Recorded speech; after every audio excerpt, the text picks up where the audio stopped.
Imagine waking up tomorrow morning, grabbing your phone like you do every single day, and opening your banking app. But instead of seeing your savings, you're greeted with one terrifying number: zero. Your paycheck is gone. Your savings are gone. Every dollar you've spent years earning has seemingly vanished overnight. Panic sets in. You rush to your bank, joining hundreds of anxious people already standing in line. Everyone wants the same thing: to get their money back. But then something shocking happens. The bank can't give everyone their cash, not because it was stolen, but because it was never all there to begin with. That sounds impossible. After all, if your bank says you have $10,000, surely that money must be sitting safely inside a vault somewhere, right? The truth is far stranger. Today, most of the world's money exists only as numbers inside computers, invisible, untouchable, yet billions of people trust it every single day. So how did humanity go from carrying heavy bags of gold to believing in invisible numbers on a screen?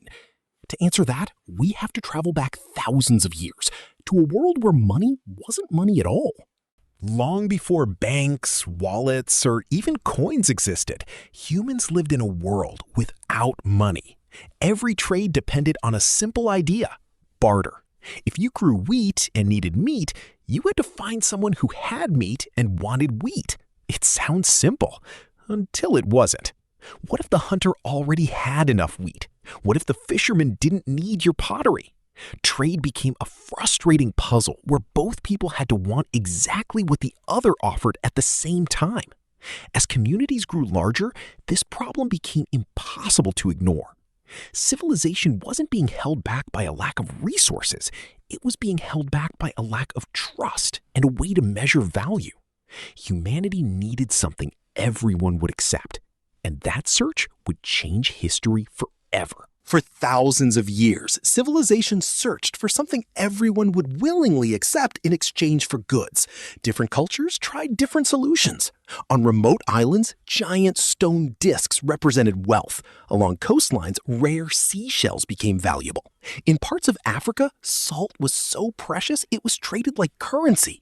But one material slowly proved superior to everything else: gold. It was rare, durable, easy to divide, impossible to grow on farms, and almost impossible to fake.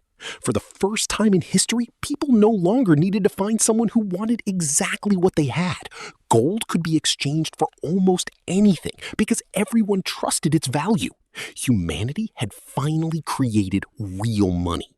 But carrying bags of gold everywhere came with a dangerous problem, one that would lead to the invention of banks. Carrying gold solved one problem, but created another. Every journey became dangerous. Merchants traveled with fortunes hanging from their belts, making them easy targets for thieves. People needed a safer place to store their wealth. That's when trusted goldsmiths entered the story. Their vaults were built to protect precious metals, so merchants began leaving their gold with them for safekeeping. In return, the goldsmith handed over a simple piece of paper, a receipt proving how much gold was stored inside the vault. At first, these receipts were only meant to claim back the gold. But something unexpected happened. People realized it was much easier to trade the paper than to carry heavy bags of metal. Without realizing it, humanity had just invented the first form of paper money. But an even bigger discovery was waiting, one that would change banking forever. The goldsmiths noticed something fascinating. Almost nobody came back to collect all of their gold at the same time. Most receipts simply moved from one person to another, while the gold remained locked safely inside the vault. Then one goldsmith asked a dangerous question. If people rarely withdraw all their gold, do we really need to keep all of it here? That single idea changed the world forever. Goldsmiths quietly began lending out a portion of the gold stored in their vaults while still keeping the original receipts in circulation. Suddenly, two people believed they owned the same gold at the same time. Money was no longer just a representation of wealth. It was beginning to be created through trust. The modern banking system had just taken its very first breath. For centuries, paper money had one simple promise: every note could be exchanged for a fixed amount of gold stored in government vaults. That promise gave people confidence. A paper bill wasn't valuable because of the paper itself. It was valuable because it represented something real. But as economies grew and wars became more expensive, governments printed more money than they had gold to support. The gap between paper and reality grew larger every year. Then, in 1971, one decision changed the global financial system forever. The link between the US dollar and gold was officially broken. For the first time in modern history, the world's most important currency was no longer backed by gold.